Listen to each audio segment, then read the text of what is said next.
បើសិនជាអ្នកទាំងគ្នាស្ថិតនៅក្នុងស្ថានភាពទាំង3នឹងហើយគួរតែដោះលែងទំនាក់ទំនងមួយនឹងចោលទី1នៅពេលដែលអ្នកទាំងគ្នាមានអារម្មណ៍ថាផ្ដល់ឲ្យគេច្រើនខ្លាំងពេកទាំងអត់ទទួលបានអ្វីមកវិញសោះអ្នកទាំងគ្នាខំតែម្នាក់ឯងលះបង់តែម្នាក់ឯងព្យាយាមតែម្នាក់ឯងទាំងដែលយើងអត់ទទួលបានអ្វីដែលតបស្នងមកវិញអ្វីដែលត្រឡប់មកវិញដែលធ្វើឲ្យយើងសប្បាយចិត្តធ្វើឲ្យយើងមានក្តីសុខ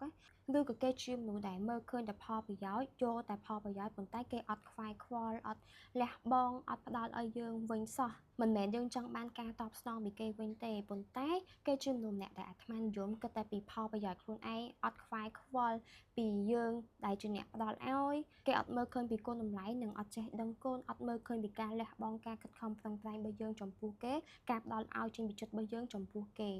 បើអ្នកទាំងគ្នាខកចិត្តចំពោះមនុស្សទាំងអស់ហ្នឹងហើយគួរតែដោះលែងទំនាក់ទំនងមួយនឹងចោល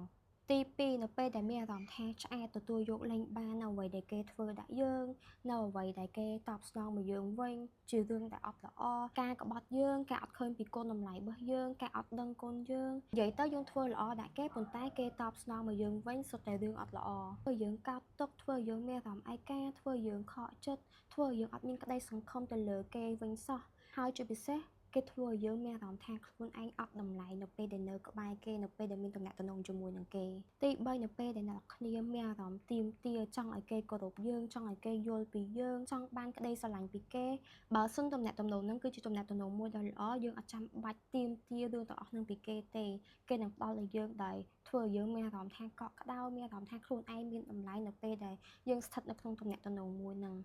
បើសិនជាអ្នកទាំងគ្នាស្ថិតនៅក្នុងស្ថានភាពទាំង3នឹងហើយគួរតែដោះលែងទំនាក់ទំនងមួយនឹងចោលទំនាក់ទំនងដែលខ្ញុំសំដៅទៅលើហ្នឹងមិនថាមិត្តភ័ក្តិមិត្តភាពឬក៏ស្នេហាទេព្រោះទំនាក់ទំនងមួយហ្នឹងអត់មានផ្ដល់អ្វីដល់យើងទេមានតែភាពឈឺចាប់មានតែធ្វើឲ្យយើងអត់សប្បាយចិត្តតែប៉ុណ្ណឹងអញ្ចឹងដោះលែងវាចោលអ្នកទាំងគ្នាសាកសមជួបជាមួយនឹងមនុស្សដែលល្អហើយមើលឃើញពីតម្លៃអ្នកទាំងអស់គ្នាអរគុណអ្នកទាំងអស់គ្នាជួបគ្នានៅវីដេអូក្រោយពីខ្ញុំសេនីតាបាយបាយ